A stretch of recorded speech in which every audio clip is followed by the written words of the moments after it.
Саламатсыздар ма, құрметті оқушылар? 2020-2021 оқу жылы ұбт-ға дайындау челлендждің 3-ші күні. Ал кеттік оқушылар. Бірінші сұрақ. Құбыр көлігі өте жақсы дамыған елдер. А. Ресей, Канада, ақш. В. Панама, Либерия, Бразилия. С. Қытай, Жапония, ақш. Д. Жапония, ақш, Қазақстан.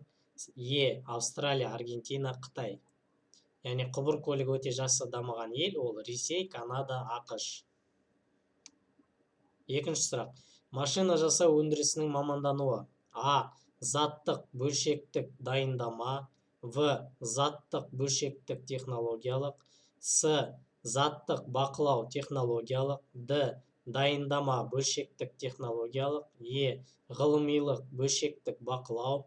Ф. Заттық бөлшектік ресурстық. G. Ғылымилық бөлшектік технологиялық. H. Заттық бөлшектік ғылымилық. Яғни машина жасау өндірісінің мамандануы ол заттық бөлшектік технологиялық. Үшінші сұрақ. Қазақстан туралы алғашқы деректі қалдырған ғалым. А. Әл-Фараби. В. Птоломей. С. Страбон. Д. Әл-Идриси. Е. Геродот. Яғни Қазақстан туралы алғашқы деректі қалдырған ғалым ол тарих атасы бізде Геродот. Келесі төртінші сұрақ. Тұран жазығына кіретін географиялық аймақтар. А. Орал тауы, Арал маңы, Бетпақдала. В. Солтүстік Қазақ жазығы, Маңғыстау, Алтай. С. Сарыарқа, Жалпысырт, Үстірт. Д. Торғай үстірті, Алтай, Сарыарқа. Е. Торғай үстірті, Арал маңы, Қызылқұм. Яғни Тұран жазығына кіретін географиялық аймақ ол Торғай үстірті, Арал маңы және Қызылқұм.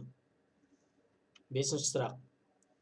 Жер бетінде төменгі қысым басым болып келетін белдеулер саны, яғни А. 5, В. 2, С. 3, Д. 4, Е. 6.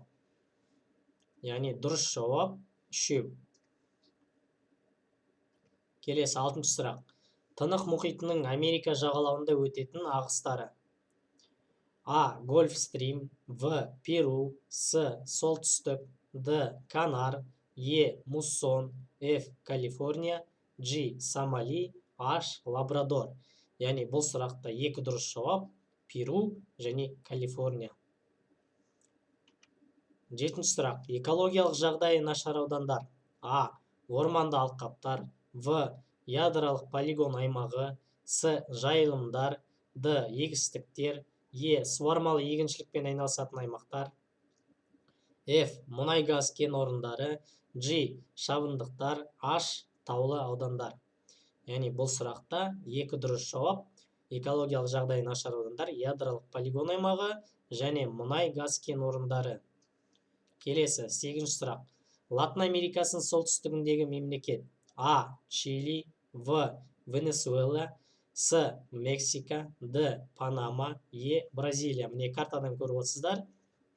Латын Америкасының солтүстігінде орналасқан мемлекет, яғни ол Мексика мемлекеті. Міне, яғни Бразилия, мынау Латын Америкасы бізде картада, солтүстігінде Мексика орналасқан. Келесі 9-ші сұрақ. Тау жыныстарының түрі немесе түрлері. А. Гранит. В. Мантия. С. Шөгінді. Д. Жанартау. Е. Жер қыртысы. Ф. Ядро. G. Магмалық. H. Метаморфтық. Яғни тау жыныстарының 3 түрі болады. Ол шөгінді, магмалық және метаморфты. Келесі 10-ші сұрақ. Қостанай қаласын сипаттайтын белгі немесе белгілер. А. Оңтүстік Сібір теміржол торабында орналасқан. В. Тігін және аяқ киім фабрикалары бар. С. Автомобиль құрастыру зауыты орналасқан. Д. Теміржол вагондарын құрастырады. Е. Қазақ ауылмаш зауыты бар. Ф. Қант зауыты орналасқан. G. Солтүстік Қазақстан облысының орталығы. H. Баян сұлу кондитер фабрикасы бар. Яғни бұл сұрақта 3 дұрыс жауап. Қостанай қаласын сипаттайтын белгілер. Тігін және аяқ киім фабрикалары бар. Автомобиль құрастыру зауыты орналасқан және Баян сұлу кондитер фабрикасы бар. Яғни В, Е және H дұрыс жауаптар. Келесі 11-ші сұрақ. Метаморфты тау жынысы немесе тау жыныстары. А. Гранит. В. Кварцит. С. Мәрмәр. Д. Базальт. Е. Құмтас. Ф. Әктас. G. Туф. H. Бор. Яғни бұл сұрақта екі дұрыс жауап кварцит және мәрмәр. 12. Махмуд Қашқаридің еңбегі немесе еңбектері. А. Сібірдің сызба кітабы. В. Жылнамалар жинағы. С. Жұлдыздар картасы. Д. Алтын шар туралы. Е. Ғылымдар тізбегі. Ф. Күн сағаты. G. Ғылымдар айнасы. H. Диуани лұғат ат-түрк. Яғни Махмуд Қашқаридің негізгі еңбегі ол Диуани лұғат ат-түрк еңбегі. Міне Махмуд Қашқариді көріп отырсыздар. Яғни ол кісі 1028 жылы, 29 жылы және 1101 жылдары өмір сүрген. Міне Махмуд Қашқаридің кітабы, картасы. Яғни бұл картада Махмуд Қашқари түрк әлемін жалпы мына жерде картада берілген Баласағұн, ежелгі қалалар, оңтүстік Қазақстандағы Баласағұн, Отырар, Сығанақ қалалары берілген осы картада. Келесі 13-ші сұрақ. Жердің ядросын құрайтын заттар. А. Никель, хром. В. Темір, никель. С. Темір қорғасын. Д. Мыс, темір. Е. Мыс, мырыш. Яғни жердің ядросын құрайтын заттар. В. Ол яғни темір мен никель. Келесі 14. Ағаш өңдеу өнеркәсібі жақсы дамыған түбектегі елдер немесе ел. А. Грекия. В. Испания. С. Швеция. Д. Португалия. Е. Түркия. Ф. Финляндия. G. Италия. H. Дания. Яғни бұл сұрақта екі дұрыс жауап Швеция және Финляндия мемлекеттері. Ағаш өңдеу өнеркәсібі өте жақсы дамыған түбектегі елдер. Келесі 15. Қытайдың демографиялық саясатының мәні. А. Халық санын өсіру. В. Тууды көбейту. С. Жұмыс күшінің сырттан келуі. Д. Жастар санын азайту. Е. Тууды шектеу. Яғни Қытайдың демографиялық саясатының мәні ол тууды шектеу. Өйткені Қытайда халық санын білесіздер, өте тығыз орналасқан. 16-шы сұрақ. Таудың биіктігі 1 километр, шынындағы қысым 715 мм болса, тау етегіндегі қысым қанша болады? А. 550 мм. В. 760 мм. Е. 615 мм. Д. 425 мм. Е. 815 мм. Яғни таудың етегіндегі қысым 815 мм болады. Келесі 17. Португал тілінде сөйлейтін кофе экспорттаушы мемлекет. А. Эфиопия. В. Колумбия. С. Бразилия. Д. Эквадор. Е. Португалия. Яғни Португал тілінде сөйлейтін кофе экспорттаушы мемлекет ол Бразилия болып саналады. Бразилияның картадан көріп отырсыздар. Яғни Латын Америкасында орналасқан жер көлемі бойынша ең ірі мемлекет болып саналады Латын Америкасындағы. Келесі 18-ші сұрақ. Орталық Қазақстанда өндірілетін табиғат ресурстары. А. Хром қорғасын вольфрам. В. Көмір темір мыс. С. Көмір хром қорғасын. Д. Хром мұнай темір. Е. Мұнай көмір хром. Яғни орталық Қазақстанда өндірілетін негізгі табиғат ресурстары көмір темір мыс. Келесі 19. Оңтүстік Европа елі немесе елдері. А. Греция. В. Дания. С. Германия. Д. Ұлыбритания. Е. Польша. Ф. Испания. G. Финляндия. H. Швеция. Яғни оңтүстік Европа елдері міне картадан көріп отырсыздар. Ол Греция мен Испания мемлекеті. Міне Греция мемлекеті жерорта теңізіне жақын орналасқан және мына жерде Испания мемлекеті. Келесі 20-шы сұрақ. Орта Азияның биік тауындағы бөгеу көл. А. Сарез. В. Байкал. С. Ұлы көлдер. Д. Ыстық көл. Е. Женева. Яғни Орта Азияның биік тауындағы бөгеу көл ол Тәжікстанда орналасқан Сарез көлі. Келесі 21-ші сұрақ. Батыс Қазақстанда никель мен хромның қоры шоғырланған облыс немесе облыстар.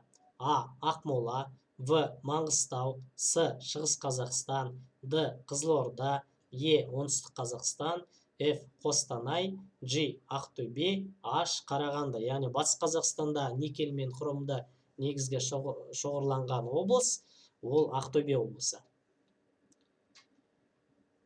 Келесі 22-ші сұрақ. Масштабына қарай карта немесе карталар бөлінеді. Яғни А. Үлкен, В. Атаулы, С. Ұсақ, Д. Орта, Е. Ірі, Ф. Сызықтық, G. Сандық, H. Кіші. Яғни масштабына қарай карталар үшке бөлінеді. Ол ұсақ, ірі және орта.